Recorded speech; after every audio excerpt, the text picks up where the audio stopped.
সুপ্রিয় দর্শকবৃন্দু, আপনারা যেটি দেখতে পাচ্ছেন এই পরন্ত বিকেলে গোধূলি লগ্নের ঠিক আগ মুহূর্তে খালের ব্রিজে অনেক লোক জমায়েত হয়েছে এবং সবাই অধীর আগ্রহে বসে আছে বন্যার বাণী দেখার জন্য। প্রচুর পরিমাণে অথই পানি, চারিদিকে বন্যার আভাস দেখা দিয়েছে।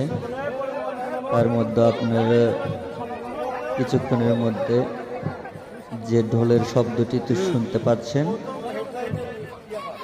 এটা হচ্ছে বিশাল একটি নৌকা। আমরা সাধারণত নৌকা বাইচের জন্য যে নৌকা দেখে থাকি, এটি সেই নৌকা।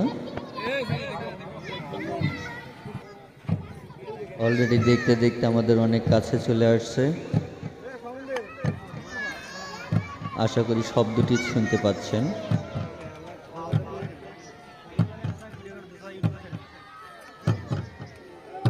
কেমন লাগছে অবশ্যই কমেন্টে জানিয়ে যাবেন।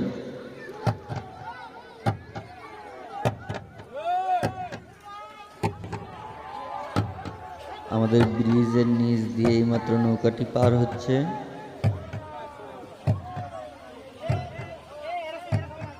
নয়নমণি, নৌকাটির নাম হচ্ছে নয়নমণি।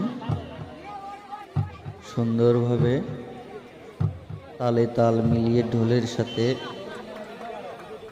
একত্রিত হয়ে নৌকাটি আমাদের সামনে দিয়ে গেল।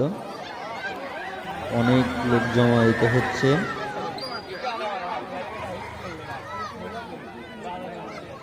সত্যি জায়গাটা এখন অনেক মনোমুগ্ধকর হয়েছে। তাই আপনাদের সবার আসার জন্য বিশেষভাবে অনুরোধ করা হচ্ছে। হয়তোবা এটা আপনাদের জন্য আনন্দ হলেও কৃষকের জন্য অনেকটা কষ্ট। আপনারা দেখতে পাচ্ছেন অনেকে ড্রোন দিয়ে ভিডিও করছে, হয়তোবা কোনো চ্যানেল বা ফেসবুক বা পেজের জন্য হয়তো করছে। ড্রোনটি আমরা কাছে নিয়ে আসলে দেখুন আরো সুন্দর লাগছে। দেখে মনে হচ্ছে খালের ভিতর থেকে যেন কাকড়া উপর দিকে আকাশে উঠে ভেসে বেড়াচ্ছে। যাই হোক, নৌকাটি আবার নতুন করে ঘুরিয়ে নিয়ে আবার ফেরত যাওয়ার জন্য প্রস্তুত হচ্ছে। ড্রোনটি ঠিক নৌকার উপরে উঠছে। নৌকা আবার চালু হয়ে গেল।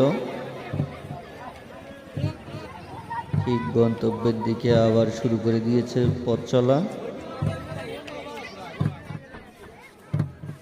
আপনারা দেখতে পাচ্ছেন কত সুন্দরভাবে নৌকাটি আবার শুরু করেছে চলা, তালে তাল মিলিয়ে। হয়তো সাউন্ড সিস্টেমের ব্যবস্থা নাই দেখে আমরা তাদের সেই পল্লী গীতটা শুনতে পাচ্ছি না। দেখুন কত সুন্দরভাবে এক তালে বয়ে যাচ্ছে।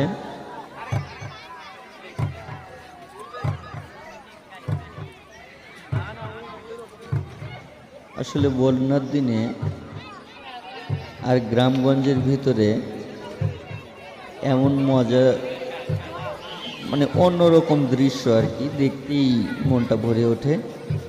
ছোট ছোট বাচ্চারা ব্রিজের উপর থেকে লাফ দিয়ে পানির ভিতরে সাঁতার কাটছে। এগুলো আসলে গ্রামের ভিতরেই সম্ভব। নৌকাটি চলে যাচ্ছে। ব্রিজে অনেক লোক জমায়েত হয়েছিল, আপনারা দেখতে পাচ্ছেন। ছোট বড় বয়স্ক মধ্যবয়সী সব ধরনের লোক আছে এখানে। আমরা সামনের দিকে এগিয়ে চললাম। সামনেই যে কিছু টিনের ঘর দেখতে পাচ্ছেন, ওইটা আসলে ছোট্ট একটা বাজার। এখানে সপ্তাহে 3 দিন হাট বসে।